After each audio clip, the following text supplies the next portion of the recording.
The sun wasn't fully up when we arrived upon the shores of Wyverndale. Normally the beaches of this land were large, with white sands and glistening water, but today we saw, to our horror, that this was not the case. Lining the shore were battle lines of what I could only assume at the time were members of this cult we'd been sent to deal with. They were hard to make out individually from this distance, but they were in large numbers, and their chanting and screaming could be heard even as our ships grew closer. I have to admit, I conceded as I looked out from the ship towards the approaching shoreline, noticing the vast size of the enemy. I don't much like what's waiting for us.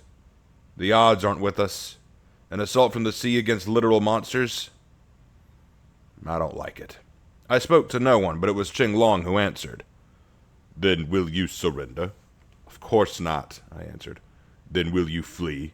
Don't be ridiculous, I snapped. There's no point in running. Even if I wanted to, they just grow in power and seek us out again at a later date and time. Then fight we shall.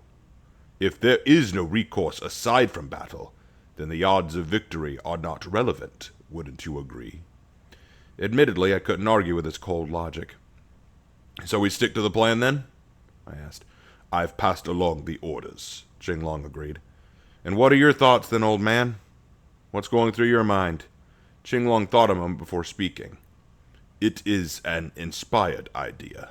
Not without risk, of course. It relies entirely on the ability for the forces of Valkenheim, the Maya, and my own forces to withhold the enemy, while you're injured. That's not what I meant, I interrupted. I mean, what are your thoughts right now? Where does your heart turn as we stare hell in the face? Ah. My thoughts go to home, of course. To my wife long past, to the daughter I will never know, to an empire lost to us, to a quiet retirement never meant for me. He chuckled. And you, Night Warden? I'm thinking of my sister, I answered honestly. All the times we fought and argued growing up and the different paths we took. And now after all this time we fight on the same side and yet we still can't seem to reconcile. If I can't reforge my relationship with her, then how can I trust this alliance of ours to last? I seem to recall your affectionate exchanges with a certain samurai woman, Ching Long chortled, and I flushed. That's neither here nor there. Family will always test the patience of its kin.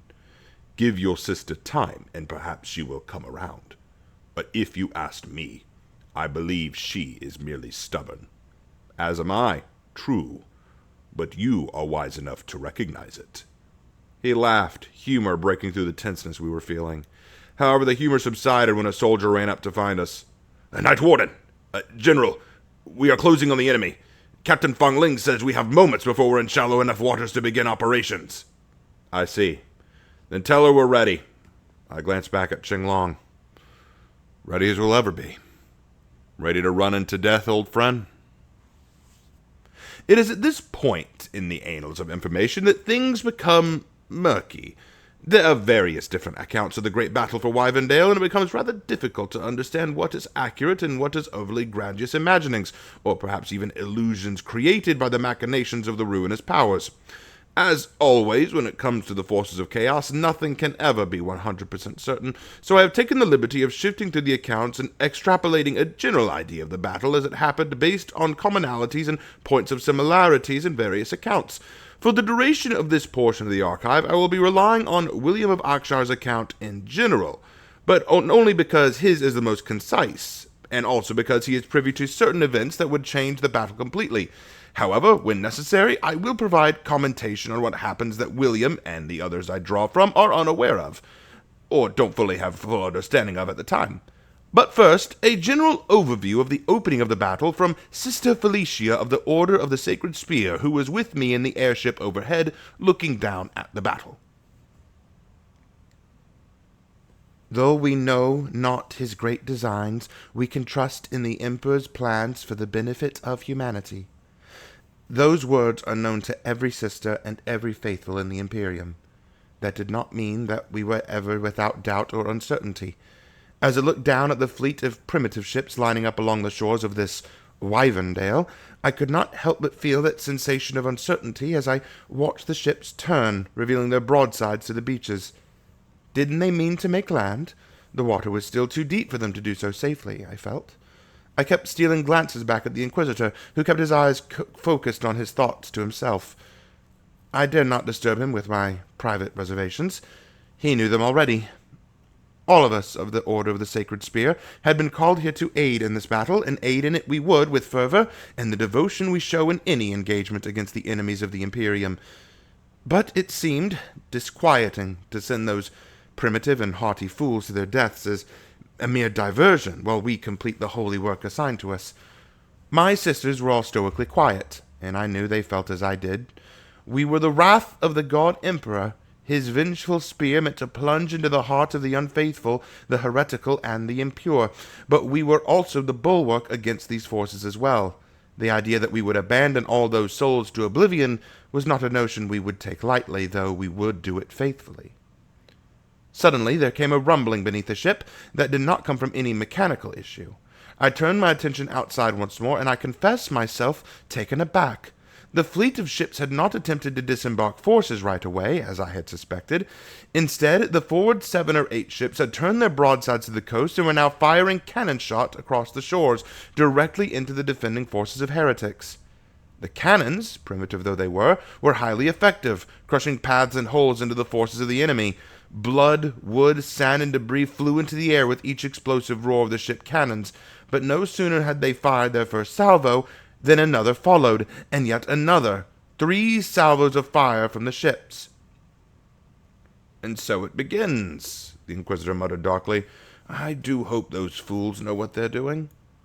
"You know their battle plan, then?" I couldn't stop myself from asking. "Surely just firing cannons into the enemy will not be enough to break their forces." "It isn't meant to break their forces, or even to open the gates to Wyvendale. Those ships are performing another function. Watch, and you will see," he answered. So turn and watch I did, and it took me a moment to witness what was happening and make full sense of it. From this height it appeared that the massive and swirling force of heretics was swelling. Were they growing? No. Rather, elements of the massive force were pulling away from the main bulk and were now rushing towards the shoreline, as if they intended to wade into the waters and swim to those ships. What is this? They cannot reach those ships. And they won't. But they have abandoned their advantageous position for the chance to shed blood, the Inquisitor muttered. Our enemy has made their first blunder. I turned my attention back to the battle and saw at last what he was talking about. The heretics who had pulled away from the battle to rush to the water and somehow reach the attacking ships were now slowing due to the churning, frothing ocean waters, but slipping between the larger ships were smaller, thinner longboats, the kind used by these Vikings I had been told of. They moved between the blockade of firing ships like rats scurrying around great rocks, but when these boats closed to the shores, they had no cannons to fire. Instead, they unloaded their cargo. Warriors. Hundreds of warriors jumped into the shallow waters with battle cries to rival the howls and roars of the heretics. The heathens who had rushed into the water in an attempt to swim to the pirate fleet were now turning to attack the Vikings. But they had gotten too deep into the water, and their movements slow and sluggish. They swam their way to their deaths as the Vikings turned and butchered from a man with alacrity. The bluish-green water began to swell with a red hue that made the foamy surf appear from the air like a vintage wine, and I stared in awe. This, of course, had been the first phase of the plan. Undoubtedly, we knew there were going to be Khornate cultists and berserkers among the Chaos forces. To deal with them swiftly, it was determined that a salvo of fire would be used to antagonize and irritate them. As the acolytes of Khorne have little regard for patience or battle discipline, they would likely break and run into the surf to close the distance and get to their barbarity. Which is why, throughout the archive, I have said repeatedly that the Vikings, though bearing similar barbaric tendencies to the Khornate brutes, are vastly different. They are ferocious, true, but they are disciplined. With the foes and the bloody red shores dealt with, the Vikings turned their attention back to the larger force, and I felt my heart wrench. They were woefully outnumbered, and yet the Vikings roared their defiance and charged up the sands towards the enemy. I hoped silently that the enemy would break, or try to engage directly like before, but instead they held their ground, shrieking defiance and throwing catcalls at the Vikings, fearless and knowing that they would be insufficient to destroy this line of defense. I braced my soul for these damned men and women rushing to their deaths. And then came a cry. The roar somehow reached even my ears, And then, like millions of birds flying in a giant flock, I watched whistling lines elevate and fly from the ships into the sky and rain down upon the heretics. Their lines, unprepared for such a barrage of projectiles, buckled and broke, and this created holes that the Vikings tore through with a vengeance. "By the throne!" I gasped. "Arrows?" Sister Andrea cried. "I've never seen such ancient weapon used in war." "Much of the cult on this world is a primitive to the Heathmore natives, so arrows such as these will be highly effective against them," the Inquisitor explained, a small smile spreading across his face. "That would be the samurai in Wulin joining the fray, I think." Another look outside, and the battle revealed that a new force was approaching on land from the flanks, on junks and flotillas that looked hardly seaworthy, and yet carried scores of armored warriors. It had been from these decks of these ships that arrows had flown, and now that their work was done, they had put away the bows in favor of other weapons that would begin cutting into their prey before them. "Well, we best leave them to their work," the Inquisitor added solemnly. "We can do nothing for them now, other than trust in the Emperor to give them either victory or a merciful end. Regardless, our task is to contend with the ritual within the fortress." I turned my face back to him with an effort. He was looking away from the battlefield, and instead to the fortress beyond it, like as a series of great stone and mason towers reaching out to a cloudy sky from hills of green and lush foliage. Even as I gazed at it, I could feel something terribly wrong with it, and I was swiftly reminded of my duty and my mandate. I said a silent prayer to the Emperor for the warriors below, and resigned myself to the task at hand. Whether they lived or died, and whether I liked it or not, they would serve their purpose. "Lord Inquisitor," Sister Alexandra spoke up, "do you expect the mortals to be victorious?" "I expect that these Heathmore natives are more capable than we would expect them to be, given our view of their level of technology and knowledge," he answered smoothly. "I've been surprised by their capabilities and strength more than once since my study of them began, but in truth, the victory will not come through without great losses, and if my suspicions are true about how much influence our enemy has on this planet, I suspect the worst has yet to reveal itself to them." "And what is it you suspect, if I may be so bold?" Sister Andrea asked. "Remember, what we face is a demon prince, a being of heinous power and authority. I have no doubt it has called upon powerful forces to aid in its defense." The Inquisitor answered darkly, "These warriors have been tested against primitive orcs, and against the cults and minor demon minions of the ruinous powers. But you well know that this is only a taste of the horrors that the Imperium has faced. I fear what will become of these warriors if they face the cold reality of our true enemies." I considered that statement, and I felt a wave of apprehension wash over me. I knew well, and I tried to imagine what would become of Heathmore should such horrors appear. "We must make haste, then," I said quietly. "All haste." From here we shall cut from Sister Felicia's log and resume this entry from another perspective, from the Diaries of the Blue Dragon Ton Qinglong. The initial plan was working according to our projections and expectations. Fan Ling's fleet was to fire cannon volleys onto the shore to not only fracture any form of unity and cohesion the enemy might have, but goad their more bloodthirsty throng into a charge. Then, the smaller Viking craft would cut through to the shore and engage in the initial assault. As the most effective sea-to-land warriors, they would not be slowed by the surf and wake of the water, and their own battle ferocity would match the zealots. At least, that is what we hoped. And to our relief, it was indeed working. While this took place, I had arranged elements of the samurai and my own corps to land on the far flanks of the shore beyond the sight of the enemy army. They would enclose and release arrow volleys to break the secondary wave of attackers from the rear, cutting off reinforcements to the zealots engaging with the Vikings, and further causing confusion in the enemy's ranks. As I observed this taking place from the ship, I felt a twinge of pride at the reality that our plan was working, but also frustration knowing that it would not be sufficient. We could not win on this strategy alone. The Vikings, ferocious though they were not cutting new ground, or pushing back the zealots the Inquisitor called Khornates.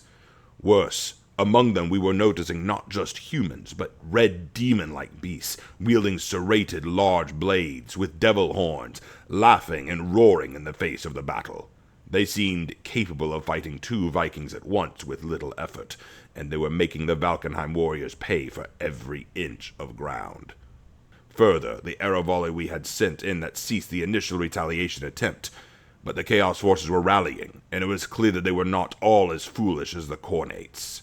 Some were now turning and establishing defensive lines along their flanks, hulking green and gray brutes with dust-colored skin and bulging limbs that seemed surrounded by a haze of grime and muck, lumbering out like shield lines to engage the charging samurai and my own soldiers. A cursory overview of the battle told a chilling tale. We would not win this, unless the second phase of the plan was accomplished, and that rested solely on the knights. But they needed time. And that was the purpose of this first phase, to buy time. Lord Tian, Fondling spoke up. Knight Warden Williams says they are almost prepared. He asked, do you need early reinforcements? I did not answer at first. I kept my eyes on the battle. I had fought wars for most of my life. I had been in the thick of combat, and I had observed it like this from afar. I knew the living organism that was a battlefield, and I knew how to read their vital signs, their ebb and their flow. I could even predict their next outcomes based on these signs. But these Chaos fools were not normal opponents. I could not anticipate their movements the way I could normal enemies. This was a gamble now, and it relied entirely on faith in my own men. No. Tell him to keep those reinforcements to finish the work required. We will endure for the time required, but it is imperative that the knights be ready to embark. I'll inform him, but you should know he is more than a little restless. I'm aware of his state of being. I share it, but anxiety will not win us this battle. If he truly feels he must lend aid, have him dispatch the Sisters of Lupin. Those warmongers will surely find their desired bloodlust alongside the Vikings. Besides, I thought privately to myself, the Sisters of Lupin are better suited to engaging swiftly in combat than they are engineering. With Fondling away to relay my response, I could return all my focus to the fight. The Sisters of Lupin did indeed embark minutes after my order, and they were more than keen to get into the fight. Their presence was a help, but not enough. I could sense the tides about to turn. The samurai and Vikings were both making good accounts of themselves. Despite the sheer mass of the forces opposing them, I could see that they were matching kill for kill in each front, and yet the lines just were not moving, not in our favor. Worse yet, as I looked beyond the battle itself, I saw the fortress of Wyverndale, the massive castle with an enormous gate barring our way inward. Even if we won this battle on the beach, would we have the forces necessary to breach the gate and continue fighting into the sanctum of that castle? I stood with my thoughts and concerns for what felt like hours, though it could only have been several minutes. And when at last I heard the call, "General, we're ready!"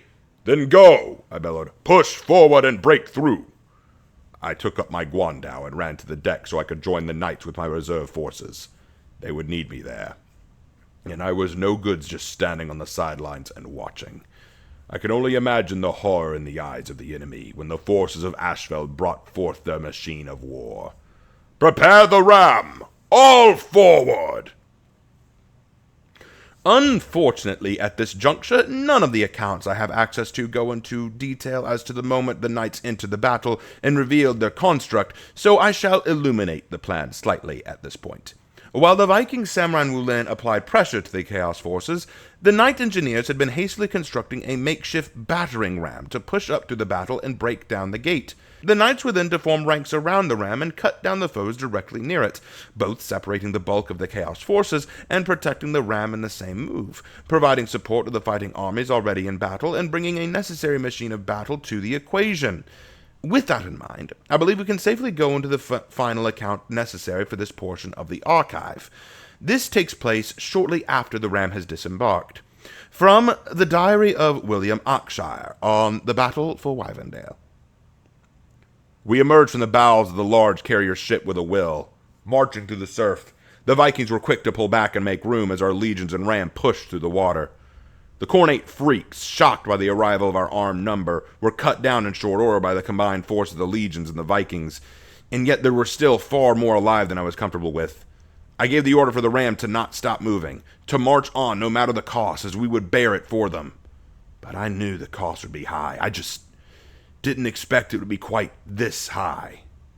I was among them, of course. I cut down a cultist with a giant axe, swinging it like a raving lunatic. No battle knowledge or control in his efforts. It was a stark reminder that, although the Vikings were certainly ferocious and tenacious, they at least had battle doctrine and discipline, unlike these fanatics. I cleaved through his neck with a single swing and then parried a follow-up attack from his fellow in the backstroke. Our armor and weapons sang like church bells through the air as we made our way through the forces before us. I had hoped to break through the Khornates quickly, then we could rally with the Vikings and reinforce the Samurai and Wulin. But to my abject horror, the Samurai and Wulin were being overwhelmed and forced back to our position. "Legions, to me! Do not let the Night Warden!" I heard the shout, but I don't know from who. I spun just in time to see a massive red beast bearing down on me. He was not as large as the bloodthirsters on the barge, but it was massive all the same. Taller than any of the other red freaks I'd seen so far. 2 heads taller than a normal man at least, with an elongated head, narrow, gleaming yellow eyes, and a maw filled with fangs, as a long tongue lashed in and out of its mouth hungrily. In its muscled, clawed hands, he held a massive cleaver-like blade, already coated in blood and guts, entrails hanging from it like decoration. It lunged at me, and I parried fast. "Blood for the blood god!" it roared in a voice so ear-splitting I winced. "Skulls for the skull throne!" "Contemptible wretch!" I retorted as I parried its attack and bit back with a strike of my own.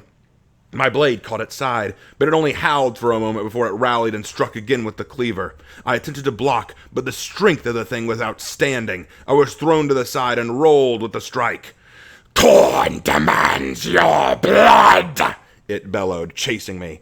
I raised my sword as I climbed my feet and deflected the strike down, attempting to retaliate, but the thing didn't even bother to block. It took my strike and bellowed its defiance as I brought the cleaver down again, its mouth bleeding, its eyes bloodshot, its tongue savagely licking its lips. I couldn't block it. I couldn't dodge it. I was just too damn close to the brute. The cleaver struck my sword, cutting it clean through the steel and letting the weapon break into 2 pieces. I watched as both halves of my swords flew in 2 directions. It then met my armor, and though the steel buffered the blow, I felt it break through my bones. I shouted in pain and was thrown backwards, crashing back into the water, already turning red with the blood of my fellows. My ears were ringing, and I felt at least 1 broken rib beneath my armor. I staggered to my knees just to stare up at the world around me. It was only for a brief moment, but the demon was not the only one of its kind, though perhaps the biggest. There were so many others, tall, ferocious, and red like this, and there were others, lithe and pinkish with feminine bodies that shrieked and squealed in euphoric glee as they shred through samurai warriors. Massive, bloated green nightmares puking and belching up vile pus as they hurled themselves at the Wulin. And in the far back I saw creatures that appeared like pink abominations and yet barely looked tangible. Large and blue, giant eyes, writhing fangs and tentacles, clawed hands, their beaked faces howling with malice. I saw into the eyes of hell that moment. If there is indeed a hell, these were its ambassadors. The red giants we saw on the way here, the giant behemoth swallowed by Jormungandr, they should have been our first warning as to what waited for us in Wyverndale. I looked up to see this demon, the large red beast bearing down on me, his massive cleaver raised. I could do no more than grit my teeth and pray for my soul as it yelled its battle cry once more. "William!" The world seemed to slow down around me as a figure in dark armor rushed past me to meet that monster. I watched as the figure threw herself forward, sword drawn to meet the cleaver, deflecting it to one side as she made to decapitate the brute. But the great red monster had seen her, expected her, and he allowed his cleaver to be knocked aside so he could swing it around with the force in a rotating arc, and then swing it down into the chest of the woman. And I watched as the massive steel cleaver pierced through the front of her breastplate and right out the back. As I stared, I saw the helm, and the voice I'd heard was registered, clicking into my memory like a haunting shriek. Morgana! I screamed, rushing to my impaled sister. The demon struggled to pull his weapon from my sister, and with a resounding screaming crunch, as metal tore against metal, he yanked it free. But in that instant, I lunged, grudging up the fragment of my sword, and as I came at the beast, I slammed the broken sword point into its eye. The beast howled and roared in pain as it tried to dislodge the blade. Meanwhile, I dropped beside Morgana, throwing off her helmet to see her face. She was pale, blood pouring from her armor with each pump of her heart. Her skin was like paper, and her black hair matted to her head in sweat and blood. Her lips were coated in it, spittle and blood mixing together as it ran down her chin and her cheeks. She was struggling to breathe, her blue eyes looking at me and yet right through me as she took in shaky breaths. "Hey, Morgana! Sister, look at me! Look at me!" I ordered, grabbing her hand and placing my free one over her wound in a futile attempt to stem the bleeding. "Father?" Morgana whimpered, her voice no longer the harsh growl of a wolf of the warmongers. But I heard my sister there, in her words. "Father?" No, Morgana, it's me! It's William! Morgana, look at me! Don't look away from me! I turned her face to mine, and I saw tears. Tears rolling down her face, mixing with the blood. "I'm sorry, Father," she sobbed. "I'm sorry. I just wanted to make you proud and to keep William safe." Tears built up in my eyes as I gripped her hand even tighter. Be quiet! Be quiet! I'm gonna get you to the ship! I'm getting you... "I'm sorry, Father. Morgana, I am not Father! Stay with me! Stay with me! Someone help me! He'll make you so proud, Father. William is such a good night warden. He's everything you hoped he would be." I froze, listening to her, hearing her sobbing the truth from her dying lips. I'm proud of him, and I wish I could have made you proud of me. Her eyes were fading, dulling to a gray hue. I bit my lip. Of course I'm proud of you, Morgana. I've always been proud of you. I sobbed, knowing it was Father she would hear, not me. Morgana's mouth twitched into a smile, and her head fell back. "Father..." She said no more, breathed no more. Morgana's blood stopped pooling, and her grip on my hand fell slack. From the accounts of the War for Wyvendale by Baelorf Ranson, Jarl of Falkirk. It appeared we were to be routed. The arrival of these damned demons changed everything. The Night Ram had stopped moving at this point, as its engineers had been forced to join the fight just to fend off the monsters. The samurai and Wulin were falling back to our position, and we were getting boxed in. I saw dozens of my kin fall in moments, and it took all my strength to keep the axe in my hand. For a brief moment, I was certain we were to be lost, that the battle was to end in our defeat, and all this was for nothing.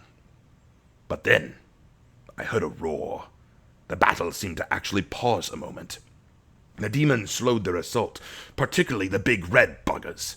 They had turned their attention to the west, where I saw the Night Warden William on his knees, roaring, howling like a damn wounded bear.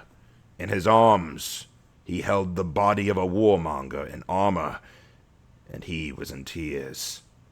I didn't know who she was, but I had never seen a knight like that in my life. If William of Arkshire was bested, then we were all dead. He was the dividing force. He was the one who'd brought us here. If he had broken, so would we. I started to call a retreat when, suddenly, I felt a cold sweat roll down my spine.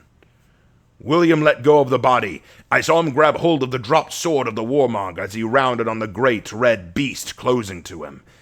And then I saw William's eyes. They were not the kind of reasonable eyes that the Night Warden had shown before. I had seen these eyes in sharks and mad wolves. Eyes of feral, unremorseful, and frankly merciless bloodlust. If these things could feel fear, then it had to have felt a twinge of it in that moment, for I know I wanted to stay as far away from whatever William had tapped into.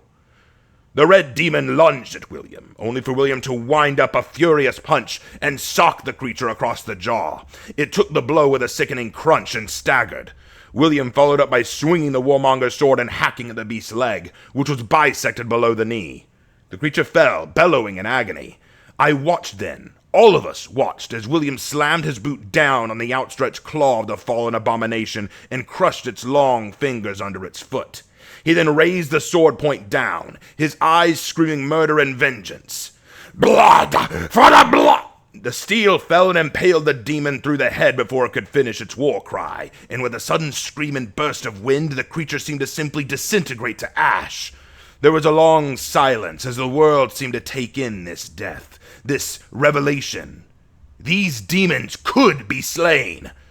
William's burning eyes then turned to the armies we were still in the midst of fighting. "Hear me!" William roared, his voice carrying above the roar of the sea. "Let your gods drown in the blood of their believers! Let your prayers turn to wails of suffering! I will have blood for blood! I will see every one of you dead!